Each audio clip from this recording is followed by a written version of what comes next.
Boa tarde a todos. É um prazer enorme estar aqui apresentando esse mini curso sobre João Antônio, sobre a poética de João Antônio.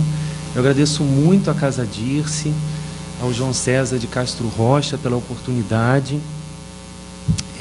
Houve o lançamento, né, no final de maio, e aqui agora estamos fazendo um mini curso. A gente vai dividir em 2 blocos, né, a minha fala. Uma primeira em que eu vou apresentar de forma geral o tema, né, e depois a gente pode abrir para um debate, e aí a gente faz uma pausa e depois a gente volta na segunda parte com mais um bloco.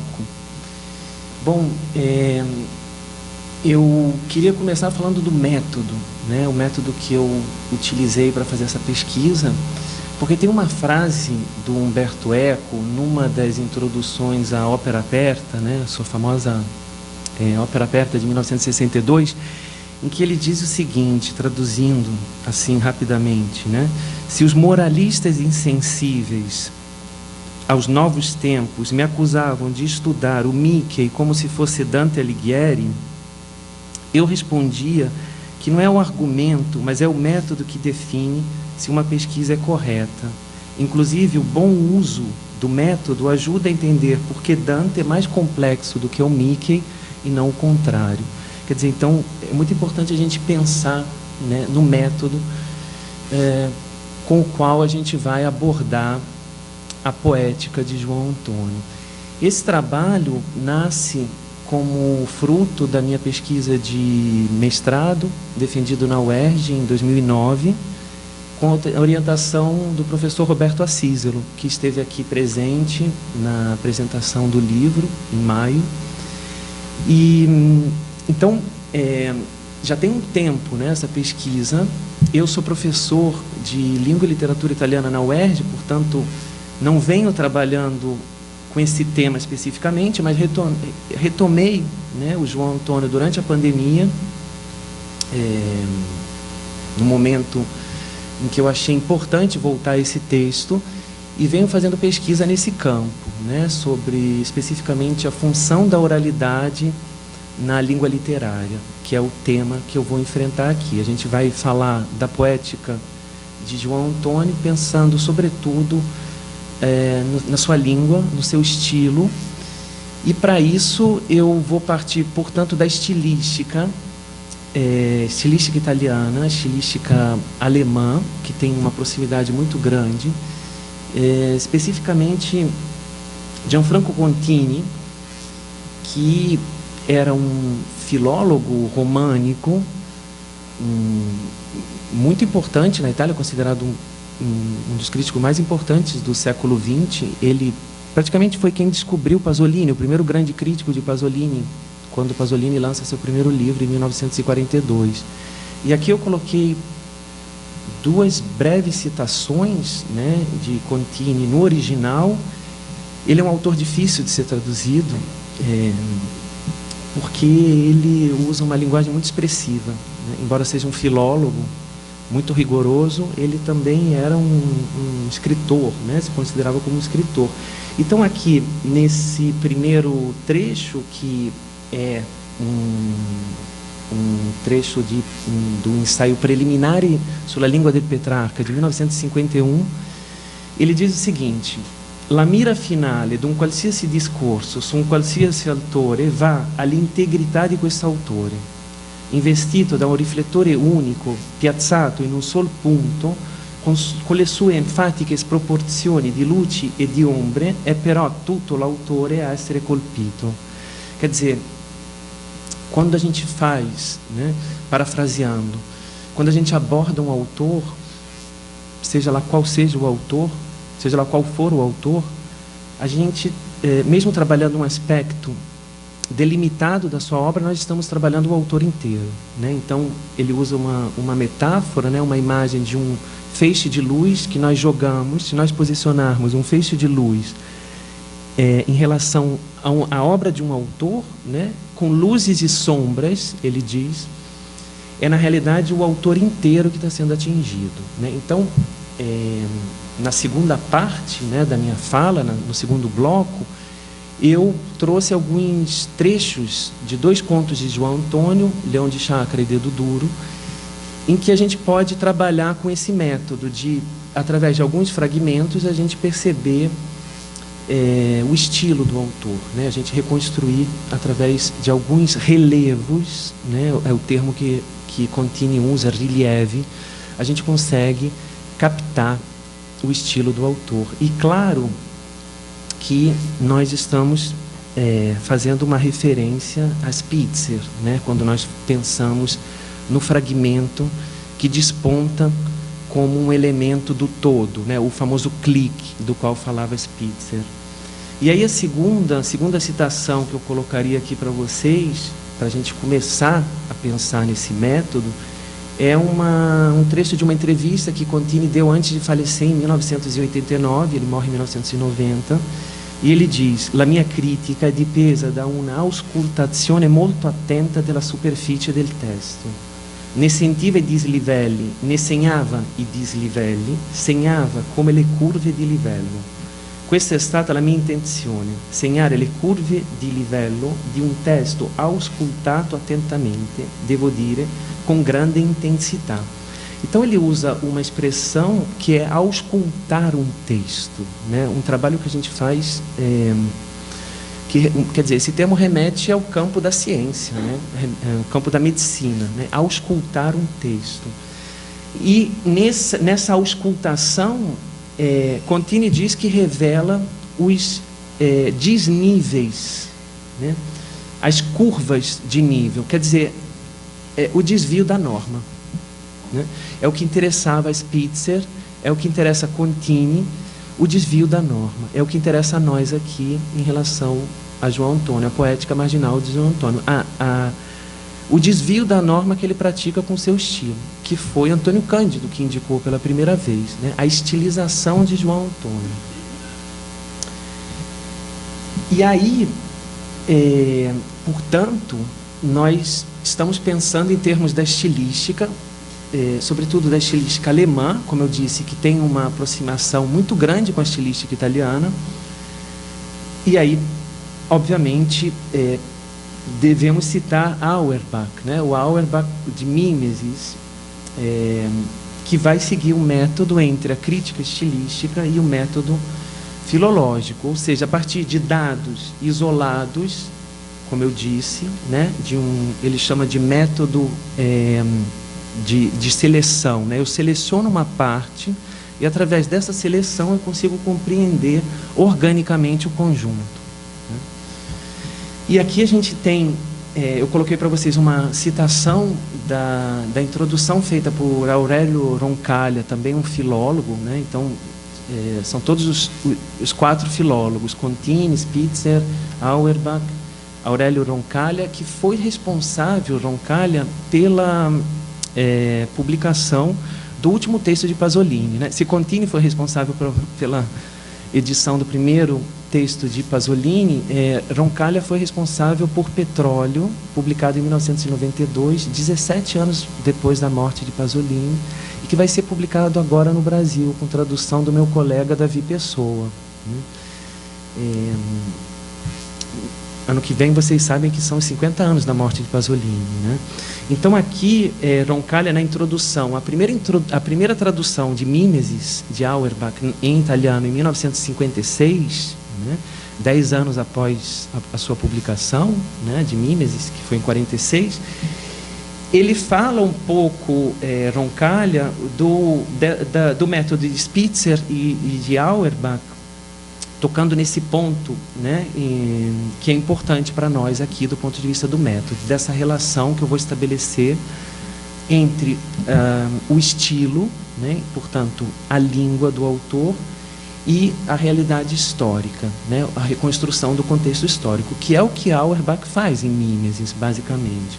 Então, Roncaglia escreve: insomma, lo Spitzer ci dà per lo più degli psicodrammi, l'Auerbach invece un diagramma che attraverso rilievi, de novo, né, a palavra relevo, né, então é um termo chave da estilística.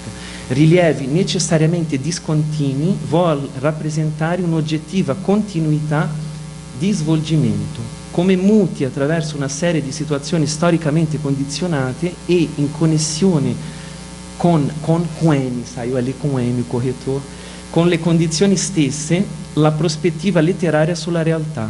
Ciò comporta che l'analisi si estenda e in certo senso si sposti dalle motivazioni psicologiche individuali ai presupposti ai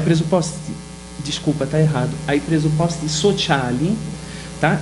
Dalle motivazioni psicologiche individuali ai presupposti sociali dello stile, dalla sua resa estetica alla sua sintomaticità documentaria di un ambiente. Non si tratta più soltanto di penetrare intuitivamente un'anima, ma di valutare nelle loro conseguenze stilistiche la condizione sociale dell'autore e la destinazione sociale dell'opera. Bom, então, Spitzer estava atento, sobretudo, à questão psicológica da língua, né? Vamos dizer, ao aspecto conotativo, né? Então, esse relevo, o clique que ele individuava no estilo, remetia, sobretudo, a questões psicológicas. Com Auerbach, nós temos a transposição da análise linguística para um plano sociológico. Então, o que interessa a Auerbach é a condição social do autor, releva Roncalha, não é mesmo? E a destinação social da obra, né? E, portanto, esse vai ser o nosso intento aqui, trabalhar com esses dois termos, a análise linguística e a condição social da obra, a relação da obra com o contexto histórico, sociológico. Eu disse que eu vou dividir em 2 blocos, na realidade seriam 3, né? Nesse primeiro momento, a gente vai falar um pouco do que a gente entende por poética marginal de João Antônio, tocando um pouco na obra, na vida e em algumas temáticas como a crítica à modernidade, a questão dessa ideia de marginalidade da obra literária. E depois, no segundo momento, nós vamos trabalhar a figura do malandro, no segundo bloco. O segundo bloco vai ser dividido em 2 partes, né? A figura do malandro e a terceira parte, a análise específica dos 2 contos, Leão de Chácara e Dedo Duro. Eu coloquei aqui um trecho de um dos últimos poemas de Leopardi, La Ginestra, de 1836, é uma espécie de testamento poético de Leopardi, que foi traduzido em português, muito bem traduzido, inclusive, por Álvaro Antunes, e a tradução foi reeditada pela editora 34 em 2021, uma edição bilíngue, com texto originário, né? E com a tradução. Eu coloquei esse trecho como epígrafe porque eu acho que a gente pode pensar João Antônio como um autor que vai contestar o establishment, vamos dizer assim, literário, o sistema literário dos anos 60, o beletrismo, a indústria cultural, e isso vai trazer consequências para a recepção da obra de João Antônio. A agressividade, vamos dizer assim, com a qual ele atinge a classe média, que representava o público de seus leitores, me parece que traz consequências para a recepção da obra de João Antônio. Então, aqui o trecho que me interessa muito é a parte final. Esses são os versos 52 e 69 da Ginestra. Ele diz, são os últimos versos que eu estou citando: ben que eu sappia que oblio preme, a que troppo a l'età própria increbe, né? Apesar de eu saber que o esquecimento atinge quem é muito contrário à própria época, quem é muito crítico em relação à própria época, vai sofrer com esquecimento, né? Vai sofrer as consequências dessa crítica. E aqui eu abriria para uma interpretação, né? Aqui a gente pode depois discutir, quando a gente tiver o nosso espaço para o debate. Eu gostaria de ouvir o que vocês acham a respeito. Porque nós temos uma carta de João Antônio, de 1965, citada por Rodrigo Lacerda. Rodrigo Lacerda, escritor, editor, responsável pela reedição da obra de João Antônio nos anos 2000, pela Cosac Naif. A Cosac Naif foi responsável pela reedição da obra de João Antônio entre 2001 e 2015. E Rodrigo Lacerda esteve à frente desse projeto. Ele foi responsável, por exemplo, pela edição dos Contos Reunidos, edição de 2012, que traz quase a obra completa do João Antônio, com edição de vários livros, e com uma introdução intitulada Ele Está de Volta, que eu considero o texto mais importante sobre João Antônio, o texto crítico mais importante sobre João Antônio, porque ele teve acesso às cartas, a material inédito, a material de arquivo.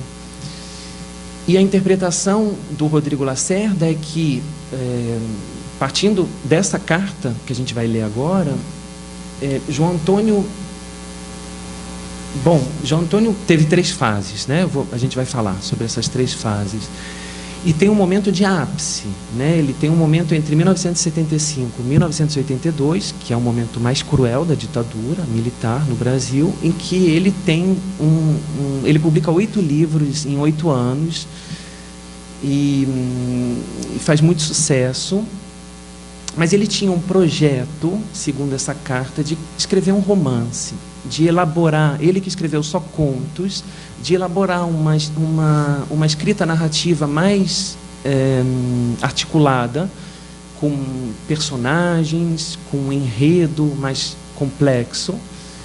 Mas, segundo Rodrigo Lacerda, esse projeto é abandonado por motivos pessoais, por motivos biográficos, por escolhas de João Antônio em continuar praticando uma escrita muito próxima do conto, da reportagem, sempre com personagens excluídos, marginalizados. No momento em que a sociedade brasileira começa a mudar, nos anos 80, nós saímos de uma ditadura militar e começamos a ter uma abertura, e esses personagens de João Antônio vão ficando um pouco para trás, vão ficando um pouco fora de contexto, anacrônicos, e ele não se atualiza, né? Essa é a leitura de Rodrigo Fonseca. Por isso o esquecimento de João Antônio, né? Por isso um autor que conquistou 3 prêmios Jabutis, né? Com o primeiro livro ele conquista 2, fato inédito na literatura brasileira, em 1963,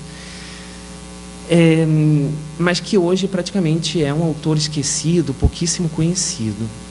Então, fica aberta a pergunta, né, para o nosso debate sobre qual seria o motivo desse esquecimento, digamos assim, de João Antônio. E quando nós tivemos o nosso lançamento aqui na Casa Dirce com o professor Roberto Assis, ele mesmo comentou sobre esse aspecto, de que João Antônio seria um autor, vamos dizer assim, secundário, né? E aí eu comentei dizendo que eu tive um professor na graduação que considerava que os chamados autores secundários, os autores menores, são eles que criam o sistema literário, são eles que movimentam a literatura, que criam as escolas literárias, que formam o gosto, a moda do momento, enquanto que os grandes escritores, Clarice, Guimarães Rosa, extrapolam, né, saem daquele contexto histórico, literário. Então, quer dizer, essas figuras consideradas menores, como João Antônio, na realidade são figuras importantíssimas para o sistema literário. Aqui nós temos uma breve reconstrução da biografia de João Antônio através... eu peguei essas informações no acervo de João Antônio, na Universidade, na Unesp, cuja sede é em Assis. Ali se encontra o acervo de João Antônio. Então, para a gente se situar, né, rapidamente, ele nasce em 1937 em São Paulo, na Grande São Paulo. Começa a publicar contos desde a juventude. A partir dos 20 anos, ele já começa a publicar os contos que vão constituir seu primeiro livro, Malagueta Peruzzi Bacanasso. Na realidade, ele, em 1960, ele já tinha, aos 23 anos, ele já havia escrito esse livro, porém perde os originais por conta de um incêndio em sua casa. Então, ele reescreve o livro, que é publicado em 1963, e, como eu disse, recebe 2 prêmios Jabutis, como autor estreante e como livro de contos. Em 1964, no ano do golpe militar, ele se transfere para o Rio de Janeiro e começa a trabalhar como jornalista no Jornal do Brasil, depois no jornal Realidade, em diversas revistas, em jornais de grande porte, mas também na imprensa chamada nanica, que é um termo que ele vai inventar, né? Os jornais que se contrapunham, como o Pasquim, por exemplo, que se contrapunham à ditadura naquele momento.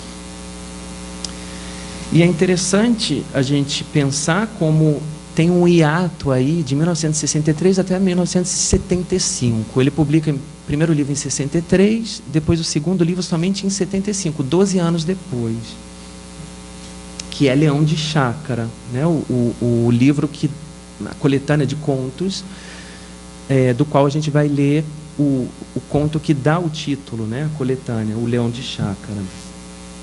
E aí, a partir de 75, como eu disse, inicia uma fase de muitas publicações e de reconhecimento pela crítica. Grandes críticos escreveram sobre João Antônio. Eu citei Antônio Cândido, mas também Bose, né? Paulo Ronay, por exemplo. E a partir de 1900... Então, a primeira fase seria com Malagueta, Peruzzi e Bacanasso. A segunda fase seria essa que vai de 75 a 82. E aí, a terceira fase, segundo Rodrigo Lacerda, seria com Abraçado ao Meu Rancor, em 1986, com introdução com um texto do Bose, escrito especificamente para essa edição. E a partir daí, segundo Rodrigo Lacerda, a gente tem uma fase de decadência de João Antônio, né, que vai até a sua morte, de 86 até 96. Uma morte trágica, a gente pode dizer, porque João Antônio morre num prédio em Copacabana, em seu apartamento em Copacabana, e seu corpo é reconhecido um mês depois da morte, estava em decomposição, né? São os vizinhos que se dão conta. E aqui eu coloquei para vocês as edições, as várias edições. Então a gente pode ver que houve várias, né? Por exemplo, de Malagueta, Peruzzi e Bacanasso nós temos 13 edições, né?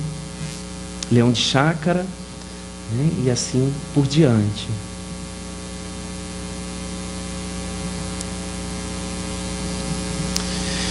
É importante a gente situar, portanto, João Antônio dentro desse contexto dos anos 70, o contexto da ditadura militar, o contexto da contracultura, um momento em que nós temos o surgimento da poesia marginal, por exemplo, no Rio de Janeiro. E aí eu trouxe citações de Heloísa Buarque de Holanda e de Silviano Santiago para a gente pensar um pouco o contexto desses anos, eles que foram protagonistas dessa efervescência cultural. Então, Heloísa Buarque de Holanda, no seu texto Impressões de Viagem, diz: a efervescência política e o intenso clima de mobilização que experimentávamos no dia a dia favoreciam a adesão dos artistas e intelectuais ao projeto revolucionário. Esse projeto, ao lado das contradições levantadas pelo processo de modernização industrial, configurada de forma acentuada a partir do período JK, emerge como referente de uma poesia que seja de vanguarda ou de dicção populista e traz para o centro de suas preocupações o empenho da participação social. No plano propriamente político, o país atravessava um momento de crise aguda. A intensificação do processo de industrialização nos anos 50, as pressões de uma nova modernidade colocadas pelo capitalismo monopolista internacional parecem causar problemas para um país acostumado a funcionar com estruturas moldadas por uma economia agrária exportadora. O que é importante a gente dizer é que João Antônio vai ser responsável por introduzir uma linguagem urbana, uma linguagem, vamos dizer assim, das grandes cidades para a literatura brasileira, junto com outros escritores, como Maria Carolina de Jesus, por exemplo, que publica seu livro Quarto de Despejo em 1960, que João Antônio leu, como nós sabemos, por uma carta, e ficou muito impactado com a leitura. Rubem Fonseca também, né, estreia em 1963. Então, estamos falando de uma literatura que surge naquele momento, uma literatura da grande cidade, da literatura das metrópoles brasileiras. Não havia esse tipo de literatura e não havia uma linguagem para esse tipo de literatura. E aqui nós temos uma citação bastante longa, talvez a gente não precise ler toda, de Silviano Santiago, reconstruindo um pouco o clima daquele período de muita efervescência, como eu disse, porque nós temos também o surgimento de uma indústria cinematográfica no país, com o Cinema Novo, por exemplo. Então são processos muito contraditórios que eu queria apontar. Ao mesmo tempo que nós temos uma ditadura militar, um momento de fechamento, nós temos tropicalismo, Cinema Novo, uma literatura pujante, uma indústria cultural que surge no país, né, nesse momento. Então, tem uma expansão do mercado editorial, por exemplo, na época da ditadura. É algo bastante contraditório, né, se a gente for pensar. Então, João Antônio vai trazer uma discussão, a sua literatura vai trazer uma discussão sobre esse processo de modernidade, de modernização no país, como é cheio de ambiguidades. E aí me parece que a figura do malandro seja muito eficaz, muito coerente com essa proposta. Uma figura ambígua, né? Uma figura que transita entre a ordem e a desordem, entre o lícito e o ilícito, num momento de enorme fechamento, né? Então aqui Silviano cita o chamado cinema marginal, os Novos Baianos, London, London, de Caetano Veloso, enfim, o momento tropicalista, né? Tudo isso está presente no momento em que João Antônio está construindo a sua literatura. E aí vai surgir uma questão muito interessante, que Flora Susequinde vai analisar de maneira mais aprofundada. Ela vai ser muito crítica em relação a João Antônio. Ela vai enxergar na literatura de João Antônio uma certa complacência com o regime, por essas figuras idealizadas, por essas figuras que remetem ao nacionalismo, por essa exaltação do populismo, né? Então, Flora Susequinde vai ser uma das críticas, né, da literatura praticada por João Antônio. E Rodrigo Lacerda, nessa introdução que eu indiquei para vocês, ele afirma o seguinte: em plena ditadura militar, João Antônio tornou-se, no meio literário, o queridinho da esquerda. Não por atos propriamente revolucionários, mas por uma conjunção de fatores. Sua editora, a Civilização Brasileira, o recomendava tanto, pois era um dos bastiões da literatura engajada, de ficção como de não ficção, com históricos de censuras e prisões de seu dono Enio Silveira. A chamada narrativa ficcional curta, o bom e velho conto, em outros momentos menosprezado por editores e leitores, também estava com prestígio. Suas histórias mostravam uma realidade brasileira que a imprensa estava impedida de mostrar. E, acima de tudo, havia um traço no escritor e em sua obra que o habilitava ao posto de preferência da inteligência militante. Enquanto a maioria dos escritores da chamada geração de 1970, a qual João Antônio pertencia, era oriunda da classe média e escrevia sobre esse universo, ele era de origem proletária e especializara-se em retratar justamente a vida do baixo proletariado urbano, ou mesmo do lumpenproletariado, né? Então, quer dizer, vai haver uma divergência, né, entre o grupo de João Antônio e o grupo da poesia marginal, por exemplo, que tinha em Ana Cristina César uma das suas figuras principais. Quando nós falamos em marginalidade, né, em poética marginal, aqui a gente introduz também uma discussão interessante, porque o que é ser marginal, né? O que é ser marginal no Brasil, por exemplo, né, em termos literários. Então, certamente um autor lido por João Antônio, mas lido já nos anos 70. Em 1978 a gente tem uma reedição do Desabrigo, de Antônio Fraga, que é um texto publicado em 1945, um único texto, né? Antônio Fraga é um autor de um único texto, um autor praticamente desconhecido. Se João Antônio é pouco conhecido, Antônio Fraga, então, é totalmente desconhecido. E ele escreve esse texto com muitas gírias, Antônio Fraga, com uma ruptura da pontuação, sem pontuação nenhuma. E é muito interessante, porque ali já temos um germe, já temos o início dessa literatura urbana, dessa literatura que vai tratar a marginalidade, né? A exclusão social.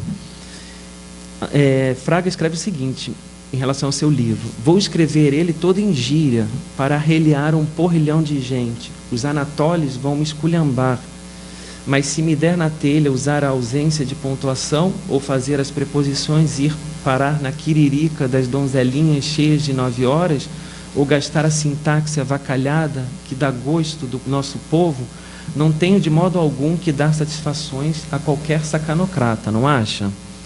Então, é interessante a gente pensar que existe uma linhagem na literatura brasileira sobre essa construção de um estilo que vai levar em consideração a oralidade, né, a função da oralidade, a expressividade, né?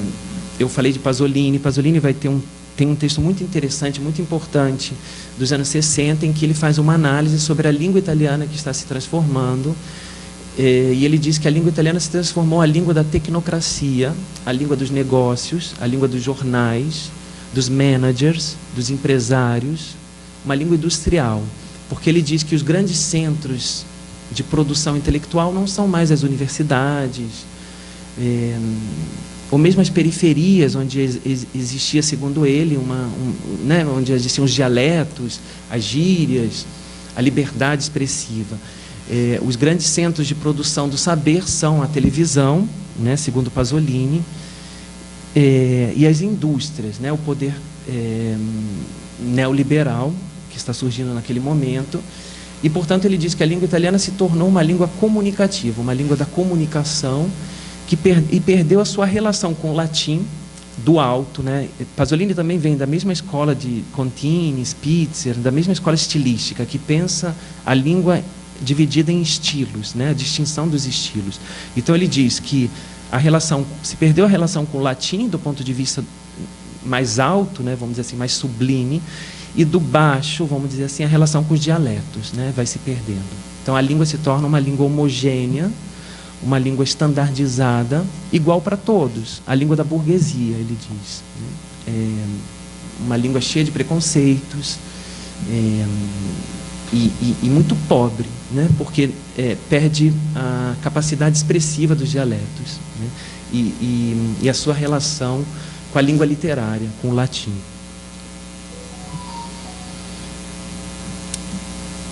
E pensando, portanto, nessa poética marginal, nessas questões da marginalidade, tem uma entrevista muito interessante, um trecho muito interessante de uma entrevista de João Antônio, em que ele diz: a minha literatura não pode ser considerada marginalizada. Escrevo sobre um tipo de gente que, em geral, não comparece nas notícias oficiais. São pessoas que estão à margem do sistema e da dignidade, né? Portanto, é interessante que ele diz que ele não se sente um autor marginalizado. E nós temos um texto em que ele fala especificamente sobre essa questão, que é uma espécie de manifesto de 1976, Corpo a Corpo com a Vida. Portanto, é daquele período, do segundo período, né, que a gente definiu. Aquela fase em que ele publica bastante.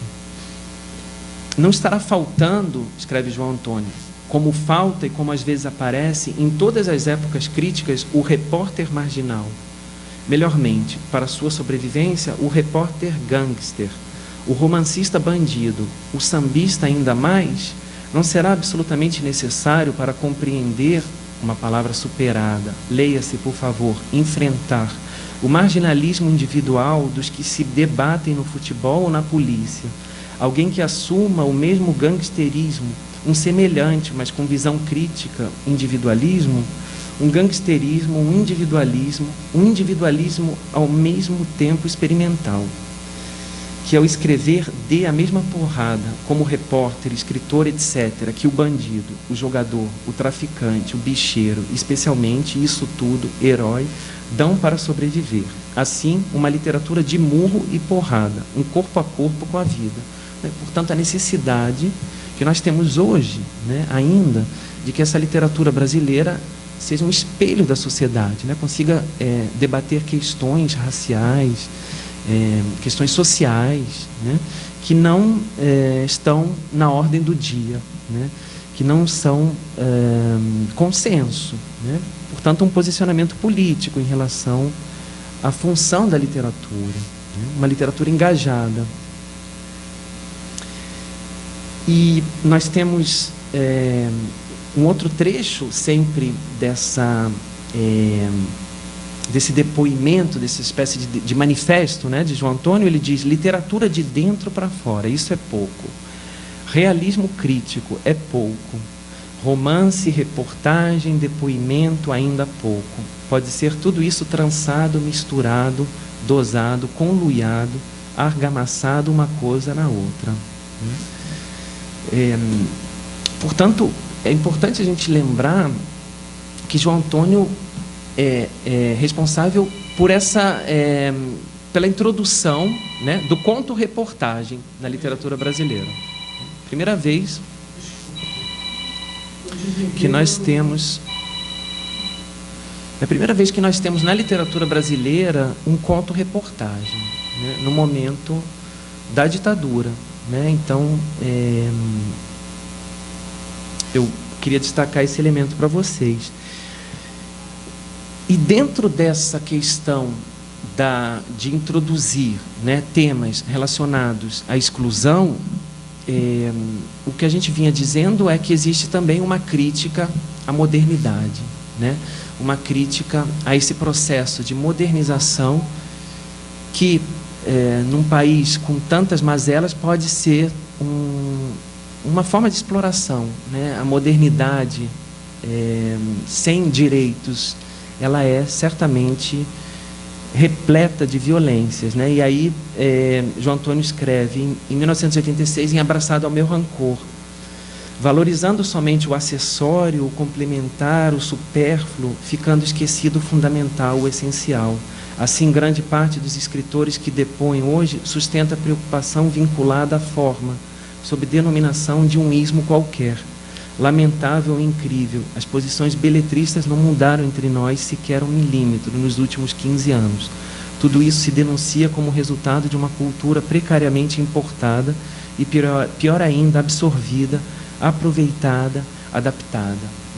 Quando nós falamos hoje em literatura decolonial, a gente tem aqui em João Antônio uma crítica muito forte, esse processo de aculturação, esse processo imposto pela indústria cultural, de valores iguais para todos. E continuando, sobre esse tema da marginalidade, é muito complexo, a gente pensar nessa relação, de João Antônio com o mercado literário, como que a gente pode definir um autor marginal se ele está dentro do sistema literário, se ele faz parte da indústria cultural, se ele vende, se ele está submetido aos mesmos mecanismos que os outros, E aí Bastos e Narayan vão dizer que João Antônio, por dar voz aos excluídos, foi considerado mestre da literatura marginal. Mestre, sim, mas na galeria de um Alcântara Machado, e principalmente ao lado do pioneiro, como gostava de nomear, Lima Barreto. Marginal, não. mas nela incorporou-se, ao imprimir em letras, o drama, a solidão, o desamparo e o abandono de milhões de pingentes agarrados aos trens e à vida. Mas a classificação de literatura marginal, com a qual muitos críticos desejam etiquetar a sua obra, talvez esteja em imposição dessa entidade chamada mercado, que a tudo e a todos rotula para vender. E aí eles continuam, desse ponto de vista, a literatura de João Antônio não pode ser considerada marginalizada no sentido de não se integrar de nenhuma maneira ao mercado literário, ao meio intelectual brasileiro. João Antônio frequentou universidades, recebeu prêmios literários, tem obras traduzidas em vários idiomas e foi tema de diversas teses acadêmicas. Eu acho um tema central para a gente pensar ainda hoje, né? Quando a gente pensa numa literatura combativa, numa literatura militante, numa literatura orgânica, né? de um intelectual orgânico, como dizia Gramsci, como a gente se embate, a gente vai se confrontar com a indústria cultural, né? Como que a gente vai sair dos esquemas aos quais estamos presos todos, né? E Bose, então, na introdução que eu citei para vocês, a Abraçado ao Meu Rancor, vai trazer essa discussão, né, sobre a questão da marginalidade na obra de João Antônio. E ele diz: a beirace do texto, ora lancinante, ora tristemente prosaico de João Antônio, requer, a quem não o faz por natural empatia, todo o empenho de ler nas entrelinhas um campo de existência singular, próprio de um escritor que atingiu o cerne das contradições sociais pelas vias tortas e noturnas da condição marginal. Sei que o termo marginal é fonte de equívocos. Sei que na sociedade capitalista avançada não há nenhuma obra que publicada se possa dizer inteiramente marginal. O seu produzir-se, circular e consumir-se acabam sempre, de um modo ou de outro, caindo no mercado cultural, dragão de mil bocas, useiro e vezeiro em recuperar toda sorte de malditos. Mas esse fato bruto da sociologia literária não impede o leitor solidário de ouvir os tons diferentes que sustentam o recado de João Antônio e a sua combinação de estilo original, realista até o limite da reportagem, sem deixar de envolver-se em um fortíssimo pathos que vai do ódio à ternura e do sarcasmo à piedade. Ora, realismo fervido na revolta pende mais para a margem que para o centro da sociedade. Então, Bose deixa em aberto essa questão, né, de que maneira a gente possa falar de marginalidade, né, dentro de um mercado cultural. Existem muitas contradições. Quando a gente fala em poética marginal, né, de João Antônio, a gente se embate no realismo, na questão do realismo, que é outro tema muito complexo, né? Palavra que aparece inclusive em Mimesis, né? No título de Mimesis, o realismo na literatura ocidental. Dificílimo explicar o que é realismo, né, em literatura, o que é a transposição do real para o plano literário, para o plano estético. E Antônio Cândido, mais uma vez, traz a discussão sobre o naturalismo, né, e o confronto do naturalismo no Brasil com o naturalismo na França. E aí Cândido tem uma intuição genial, que é a seguinte: ele vai falar do discurso indireto livre, como Zola usava o discurso indireto livre para se aproximar dos personagens excluídos, né? Portanto, o autor burguês, né, utiliza o discurso indireto livre, que é uma mescla, né, do discurso em terceira pessoa com o discurso em primeira pessoa do personagem, né, uma junção da ideologia do autor-narrador com a ideologia do personagem. Como isso era impossível no Brasil, porque nós estávamos no meio da escravidão. Então, era impossível para o autor brasileiro se aproximar do personagem excluído, né? Isso não existe na literatura brasileira, né? Não existiria o discurso indireto livre, seria impossível, segundo Cândido, no século XIX, por essa situação histórica, né? Leitura magistral, né, dessa junção que eu estou apresentando para vocês, da estilística, do estilo indireto livre, com fatos sociais, né, a escravidão. Então, quer dizer, mas certamente o naturalismo vai representar essa primeira escola com a tentativa de se aproximar das classes populares dessa figura do malandro, né, do pícaro, que é o nosso objetivo aqui, né, de análise. E ele vai dizer, Antônio Cândido, que existem duas figuras naquele texto sobre a dialética da malandragem, de 1970, né, em que ele analisa memórias de um sargento de milícias. Ele vai fazer a distinção, Cândido, entre dois pícaros, né, entre dois malandros. Existiria o malandro que luta pela própria sobrevivência, né, que luta para não morrer de fome, e o malandro que seria uma figura tipológica, uma figura presente em todas as literaturas, nas mitologias, se nós pensarmos em Exu na Umbanda, se nós pensarmos em Hermes na mitologia grega, né, essa figura da comunicação, da relação entre os planos, e aí nós teríamos uma certa gratuidade do jogo, né, um malandro preocupado não com a sua subsistência necessariamente, mas também com uma certa gratuidade do jogo, né, com uma postura lúdica, podemos dizer assim, Macunaíma, por exemplo, né, o herói sem nenhum caráter. Então aqui a gente começa a entrar também em questões de identidade nacional, né? A gente começa a entrar no tema da cultura, né? Não só tanto em questões sociológicas, mas também em questões antropológicas, né, com a figura do malandro. Então, Cândido faz essa junção do naturalismo, né, faz essa análise de João Antônio como uma figura que faz parte dessa linhagem naturalista, né? Prolongando a tradição estilística, escreve Cândido, que remonta a Émile Zola, João Antônio inventou uma espécie de uniformização da escrita, de tal maneira que tanto o narrador quanto os personagens, ou seja, tantos momentos de estilo indireto como de estilo direto, parecem brotar juntos da mesma fonte. Foi o que a gente disse, né? Há uma junção, né, do direto com o indireto. Aqui não há, com efeito, um narrador culto, que reserva para si o privilégio da linguagem de outra esfera, através da imitação de sua linguagem irregular, que serve para manter a distância. Longe disso, narrador e personagem se fundem nos seus contos pela unificação do estilo, que forma um lençol homogêneo e com isso define o mundo próprio a que aludi. Não se trata, portanto, de mais um autor que usa o pitoresco como coisa exterior a si próprio, a fala peculiar dos incultos. Trata-se de um narrador culto que usa a sua cultura para diminuir as distâncias, irmanando a sua voz a dos marginais que povoam a noite cheia de angústia e transgressão, numa cidade documentariamente real e que, no entanto, ganha uma segunda natureza no reino da transfiguração criadora. Eu acho importantíssimo esse trecho, sobretudo quando ele diz... não se trata de um autor que usa o pitoresco, né? Trata-se de um narrador culto que usa a sua cultura para diminuir as distâncias.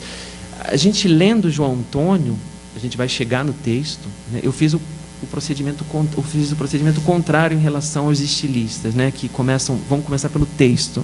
Eu estou deixando o texto para o fim, né? Para a gente começar primeiro a debater a poética, depois a gente vai olhar o texto.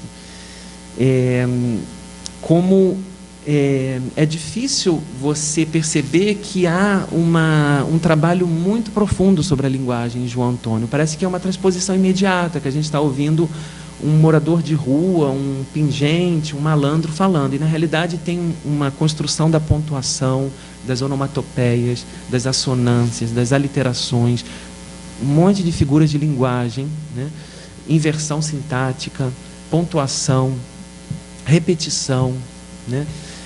Construções pronominais que nos fazem entender como há uma construção estilística muito elaborada. É isso que Antônio Cândido aponta aqui, né? Mas isso fica escondido, né? Isso fica passa inobservado, passa pouco observado.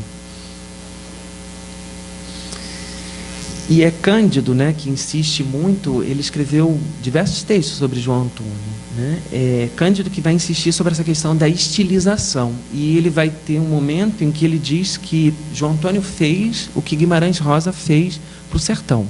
João Antônio fez para a cidade, diz Cândido, o que Guimarães Rosa fez para o sertão. Ele criou uma linguagem que não existia.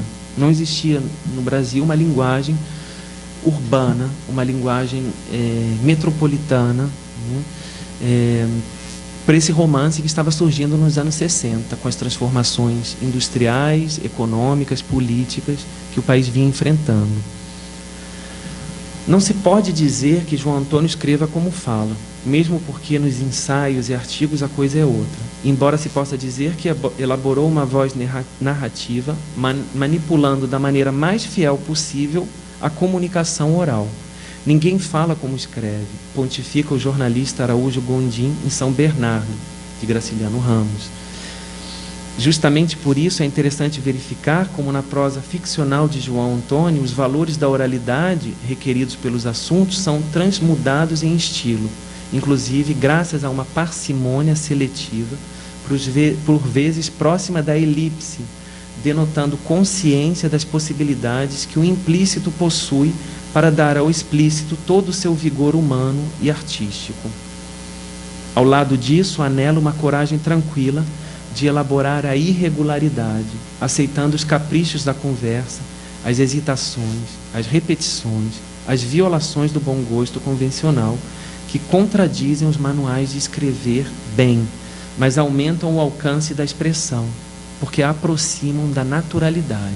Era isso que a gente estava dizendo aqui. Quer dizer, uma língua que se aproxima muito da naturalidade, né? Mas de forma construída.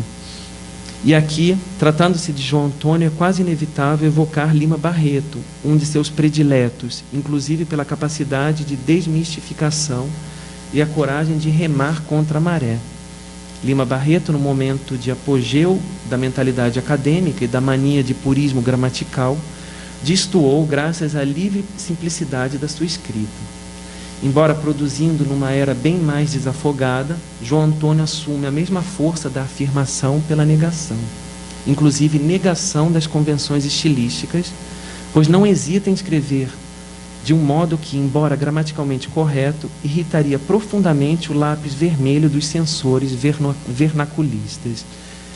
E essa questão da oralidade, ela perpassa toda a história da literatura, né? Se a gente for pensar na literatura italiana, eu puxo um pouco a brasa para minha sardinha, a literatura italiana surge praticamente com uma figura que escreveu o primeiro tratado sobre a língua no mundo ocidental, Dante Alighieri. Ele escreve o primeiro tratado sobre a língua na Itália, fazendo uma distinção entre o que ele chamava de língua artificial e língua natural. Eu sempre falo para os meus alunos que esse aspecto não é ainda tranquilo para os linguistas. Não é tranquilo. O que Dante diz em 1300 ainda hoje é motivo de polêmica, porque ele diz que existem duas línguas. Uma língua que nós aprendemos desde que nascemos, com quem nos nutre, nossa ama, né? Nossa mãe, né? Que nos amamenta, né? Ele usa essa palavra. Porque vocês de fato aprenderam português antes de ir para a escola, né? Vocês aprenderam português antes da gramática. Então ele diz que essa língua todos conhecem, todos têm acesso, e ele vai escrever nessa língua a Divina Comédia. E essa é uma língua natural, a que todos têm acesso. A outra língua é uma língua artificial, que ele chama assim artificial, é a língua da gramática, que na época dele era o latim, que se chamava gramática. Gramática e latim eram sinônimos. E ele diz, essa é uma língua artificial a que poucos têm acesso, e que para você chegar nela você precisa de muito esforço. Isso ainda hoje é motivo de polêmica, né? Essa relação, essa dicotomia entre a língua escrita e a oralidade, né? Então aqui João Antônio vai jogar exatamente com com esse limite, né, ali entre a função da oralidade e a língua literária, né? Esse é um tema que me interessa muito. E a questão da negatividade, né? A negatividade que nos remete imediatamente a Adorno. Eu vou citar aqui um trecho de José Guilherme Melchior, que foi o primeiro intérprete de Adorno, né, no Brasil. É um pouquinho mais adiante, deixa eu ver se eu recupero aqui. Adorno, em 1969, escreve esse texto, Marcuse, Adorno e Arte e Sociedade, em Marcuse, Adorno e Benjamin, que me parece que seja o primeiro texto sobre, pelo menos de um certo relevo, sobre Adorno no Brasil, sobre a questão da negatividade, né? Então, a questão do fragmento, né? E Adorno diz o seguinte, parafraseado por Melchior: a verdadeira obra de arte é a que exibe as feridas da luta sempre vã por alcançar a unidade. A arte autêntica mostra vivas e nítidas as contradições do real. O seu estilo não pode ser harmônico, porque a harmonia seria mentirosa. Ele deve ultrapassar a cisão, impelir-se com toda energia para além da fratura entre o atual e o possível, e não obstante, oferecer simultaneamente o próprio corpo da obra como reflexo da maldição, como imagem da dolorosa falha do mundo. A essência do estilo é o fragmento rebelde, o pedaço irredutível onde a hipócrita homogeneidade da forma, cúmplice da ordem social, é denunciada pelo anticonformismo da arte. Aqui a gente poderia ter uma pista sobre por que ele não chegou no romance também, né? Essa hipócrita homogeneidade da forma, né? De que fala Adorno, essa a contradição da harmonia, né? Quer dizer, a verdadeira obra de arte é que apresenta uma negação, negar a negação, né? Diz Adorno, negar a negatividade do mundo, né? Então a obra de arte é reflexo, né? Dessa maldição, dessa falha. Então essa é uma leitura que a gente pode fazer do fragmento, né, em João Antônio, dessa narrativa curta, dessa narrativa sem enredo, dessa narrativa elíptica, né, da qual Cândido falou, né, da elipse, do não acabado, do não dito, como isso tem força, né, como isso tem uma potência. E aqui a Flora Susequinde, que a gente citou, as críticas que ela faz à obra de João Antônio. A gente tocou um pouco nesse ponto quando eu falei para vocês que, após a terceira fase, com Abraçado ao Meu Rancor, em 1986, eu vejo, junto com Rodrigo Lacerda, uma certa decadência, uma certa repetição em João Antônio, textos requentados, diz Rodrigo Lacerda. Ele começa a publicar em muitas antologias os mesmos textos, ele reescreve, uma certa pobreza artística, talvez, naquele momento que ele enfrentava. E aí a Flora Susequinde leva para discussão, né, esse aspecto da obra de João Antônio. O caráter literário do texto, diz ela, é adquirir aos olhos do leitor a materialidade do visível, do real, passando da representação à reduplicação fotográfica da realidade, né? Então, quer dizer, ela vai apontar uma certa pobreza estética, né? Uma reduplicação fotográfica do texto à imagem documental. Nada seria colocado em xeque, não permitido o ingresso de dúvidas, ambiguidades ou reticências. Não haveria lugar para o inconcluso, o incerto, segundo uma concepção unívoca e defensiva da nacionalidade. Quer dizer, você teria ali figuras dicotômicas, né? Segundo Flora Susequinde, o bandido bom, porque representa o lado excluído, e o policial malvado, porque representaria o lado burguês, né? Então, segundo ela, seria um pouco rígido, né? Engessada essa literatura. Uma literatura, continua ela, interessada em resistir, mas cujas armas preferenciais foram semelhantes à do próprio regime autoritário. Retratos da nacionalidade ou confissões pessoais. Olha que complexo, né? Quando a gente vai trabalhar a nossa nacionalidade, nacionalismo, a gente cai em questões autoritárias, em questões ligadas a populismo, né? Então é muito complexo. Sem dúvida, retratos com cores diferentes e confissões obtidas sem tortura, mas a um alto preço, graças à redução do horizonte plural da linguagem literária, de acordo com os pactos referenciais ou subjetivos da prosa naturalista e da poesia do eu. Redução que se poderia burlar, como se discutiu aqui, talvez, apenas com alguma pelica e muitas elipses, né? Então, segundo Flora, haveria uma certa redução do horizonte por essa literatura de João Antônio realista, né? No momento em que nós tínhamos um regime fechado, né? E portanto, a interpretação que ela dá é de que essa literatura seria complacente com o regime. O que vale destacar, para a gente já indo um pouco para a conclusão desse primeiro bloco, e aí a gente pode abrir para perguntas, comentários, e depois a gente faz uma pausa. Eu queria mostrar para vocês essa questão da crítica à modernidade, né? Que é outro aspecto que me interessa muito na obra de João Antônio. Uma crítica à modernidade que foi feita na Itália por Pasolini, que a gente vem citando aqui, né? Ele vai ser um dos grandes críticos do que ele chama de homologação, Pasolini, na Itália dos anos 60. Ele vai usar palavras muito duras, dizendo que o regime fascista não fez o que a sociedade de consumo fez, que a sociedade de consumo é pior do que o fascismo, porque a sociedade de consumo destrói as culturas locais, nivela, homologa, transforma todos em burgueses, né? Diz Pasolini, destrói a possibilidade de direitos, por exemplo, porque concede já gratuitamente esses direitos, né? Então, isso seria um outro tema para a gente poder debater aqui, né? Um tema muito atual, inclusive, né? Sobre a sociedade de consumo, sobre a indústria cultural. E aí João Antônio, sobretudo em Abraçado ao Meu Rancor, que é o texto de que eu mais gosto. Eu acho o texto mais completo dele, com um raio de amplidão maior, né? Ali de visões, né? Amplas. E aí ele diz, em Abraçado ao Meu Rancor: e o carro? É preciso carro. Os donos da Arapuca querem você comprando. Compre, e de carro. Ande de carro, ouça música e veja filmes no carro.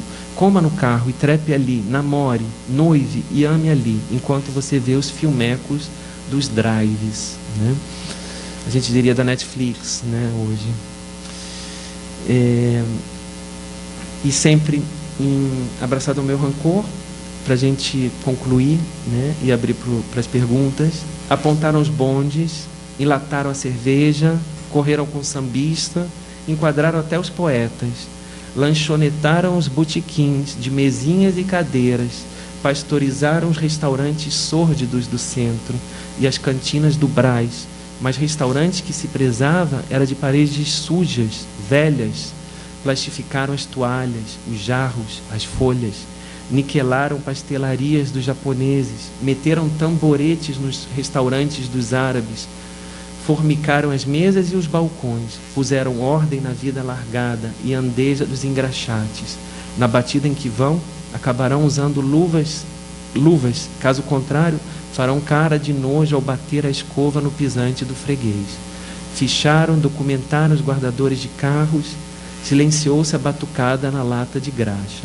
Quer dizer, aqui a gente tem uma certa melancolia, né, um certo saudosismo, ao mesmo tempo que a gente tem uma crítica a esse processo de modernização, né?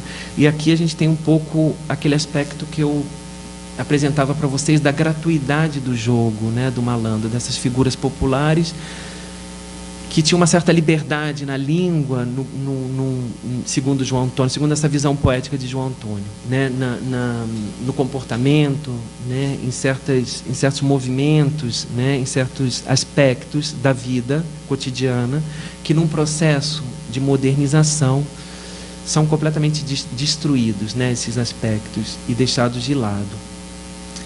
Eu acho que a gente poderia fazer uma pequena pausa, e se vocês tiverem perguntas, comentários, fico aqui à disposição.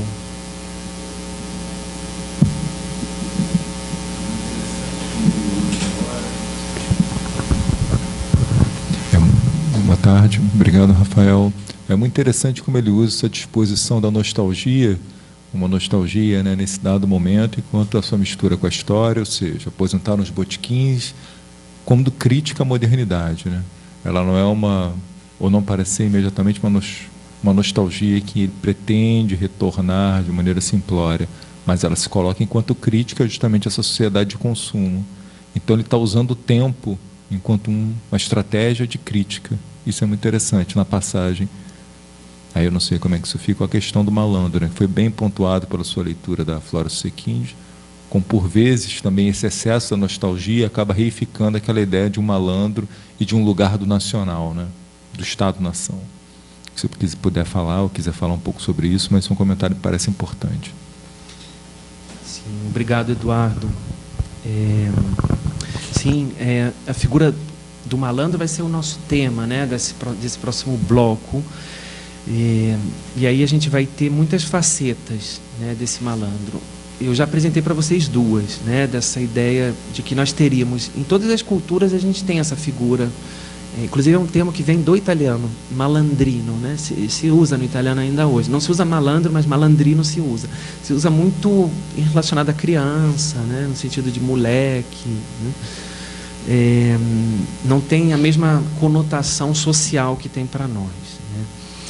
Mas é uma figura que existe nas outras culturas. Então a gente tem uma distinção, já a partir daí, entre uma figura tipológica, né, essa figura do esperto, que usa subterfúgios para conseguir resultados, né, isso nós temos em várias culturas, mas também temos o malandro histórico, né, e aí é muito interessante porque a gente vê no Rio de Janeiro, especificamente, essa figura ligada ao samba, né? E aí, sobretudo, Giovanna de Altri, né, que é minha colega na UERJ, ela tem um livro fantástico que é No Fio da Navalha, Malandragem na Literatura e no Samba, né, que ela analisa Macunaíma, de Mário de Andrade, mas também Desabrigo, de Antônio Fraga, que a gente citou aqui.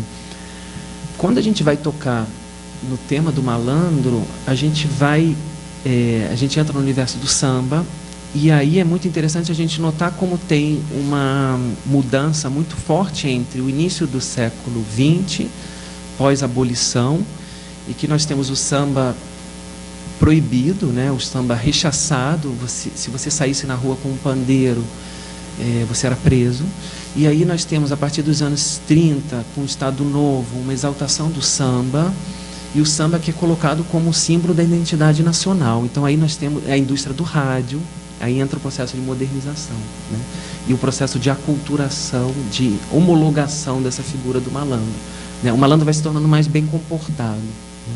Então nós temos todas essas facetas ao mesmo tempo, né? A exclusão do sambista e a homologação, né, ao mesmo tempo. São aspectos que se contrapõem, né? Se superpõem, né? Não necessariamente um exclui o outro, né? E aí, quando a gente vai aprofundar essa questão do malandro, né, e aí nós temos uma discussão sociológica muito grande nos anos 30, a partir de Gilberto Freire, a partir de Raízes do Brasil, né, sobre a questão da cultura da pessoalidade, né, da qual vai falar Sérgio Buarque de Holanda. Então, como que no Brasil os relacionamentos passam por um conhecimento pessoal, né? Vai destacar Sérgio Buarque de Holanda. E aí nós temos a questão do jeitinho, né, como traço cultural, né, como numa sociedade regida por instituições não tão sólidas, vai ser o comportamento interpessoal que vai ditar as regras do jogo, né? E aí vem essa figura elástica, plástica, disponível ao diálogo, essa figura do malandro, que vai se tornar uma espécie de paradigma da nacionalidade, né? A gente pode entender o malandro através, a partir da indústria cultural, com seus estereótipos, né? Da Walt Disney, por exemplo, o Zé Carioca da Walt Disney, que se torna a figura do brasileiro, né? Nos Estados Unidos. Então, são muitos aspectos ao mesmo tempo, né? Existe um aspecto que eu quis ressaltar, que é uma certa resistência cultural, sim, na figura do malandro, na figura do sambista, ainda hoje, né, que vai ter na expressão musical uma forma de resistência, sim, certamente, mas existe também uma exaltação ufanista, nacionalista, né, fascista, a gente pode dizer, dessa figura dentro de um enquadramento populista, né, feito ao longo da história brasileira, né, desde a época de Vargas, passando pela ditadura militar, passando pela nossa história recente, né, que vivemos recentemente. Não sei se eu respondi, Eduardo.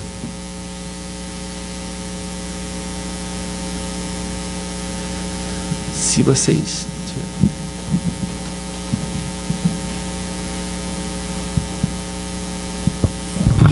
Boa tarde a todos, né? Nós somos colegas lá da UERJ, eu venho da área da psiquiatria, né? Quando eu faço a leitura da obra do João Antônio, eu faço uma leitura paralela da obra do Lima Barreto. Ambos são vistos como marginais. Mas quando nós olhamos, por exemplo, fazendo uma comparação entre a história do Lima Barreto e a do Machado de Assis, nós vamos ver algumas diferenças. Primeiro, pelo início da vida. O Lima Barreto ele teve um início de vida muito melhor do que o Machado de Assis. A mãe dele era uma professora, dona de uma escola, o pai dele era um gráfico conhecido, que chegou a publicar livros. Tanto como o João Antônio, o Lima Barreto entra na universidade, na escola politécnica, com a qual ele não se sentia bem, ele sentia-se discriminado por várias razões, pela pobreza, pela questão da cor, né, do racismo. Então, ele fica e ele acaba sendo jubilado e sai quando o pai dele adoece e enlouquece, e ele então aproveita e sai e vai trabalhar como escriturário no Ministério da Fazenda. Já o Machado de Assis, ele vem de uma condição pobre, não tem ensino formal e termina muito bem, quer dizer, hoje é o grande escritor brasileiro, com a grande crítica que ele faz à sociedade do Segundo Império. O Lima Barreto e o Machado de Assis, quer dizer, para comparar com o João Antônio, eles vão ter uma relação, como todos nós, contraditórias com a sua época, com a sua sociedade.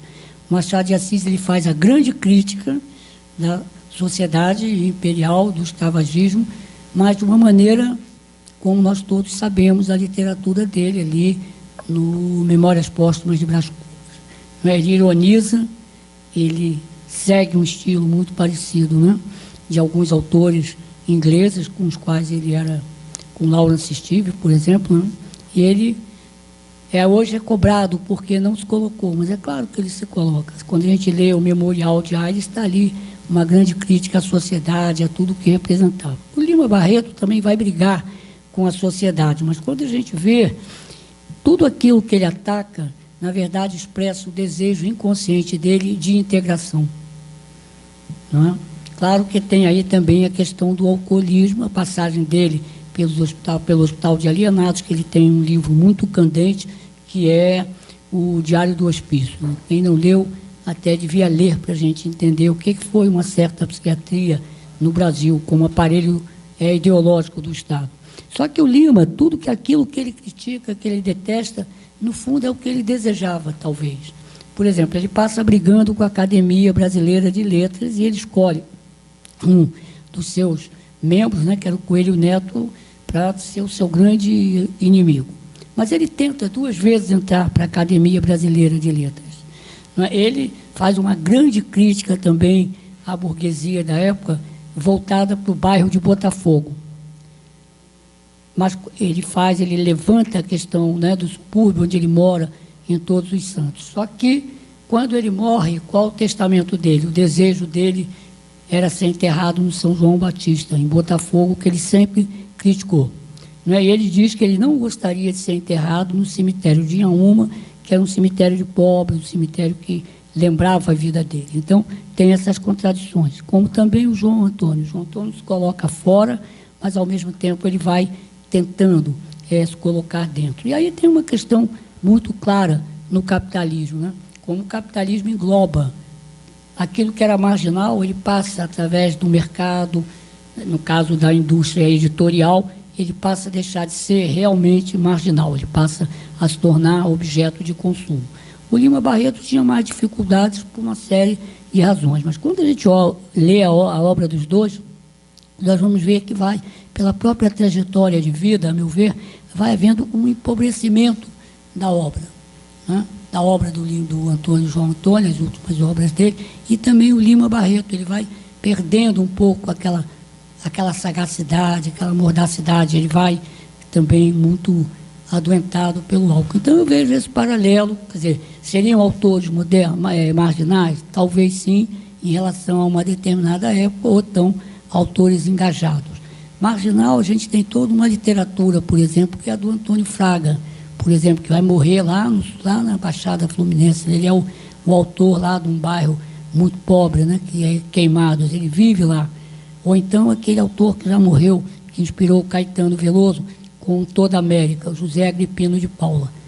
Não é? E mais recentemente, talvez, o Belchior, que também acaba sendo um pouco deglutido, né, pela indústria cultural, mas fica fora. Então, eu acho que a sua fala foi muito interessante, levantou alguns aspectos, trouxe, então, essas falas como uma contribuição para o debate. Obrigado aí pela... Muito obrigado, professor. Qual é o seu nome? Qual é o nome do senhor? Paulo. Obrigado, Paulo. Tem uma carta do Murilo Mendes para o Mário de Andrade, em que ele diz: se você tiver um bom leitor, tá ótimo, já é suficiente. Eu vim aqui morrendo de medo que não tivesse ninguém e tem um público excelente. Muito obrigado pelo comentário. Se vocês tiverem mais alguma pergunta, mais algo a acrescentar, eu acho que a gente poderia dar um intervalinho e depois voltarmos para o segundo tempo. Obrigado.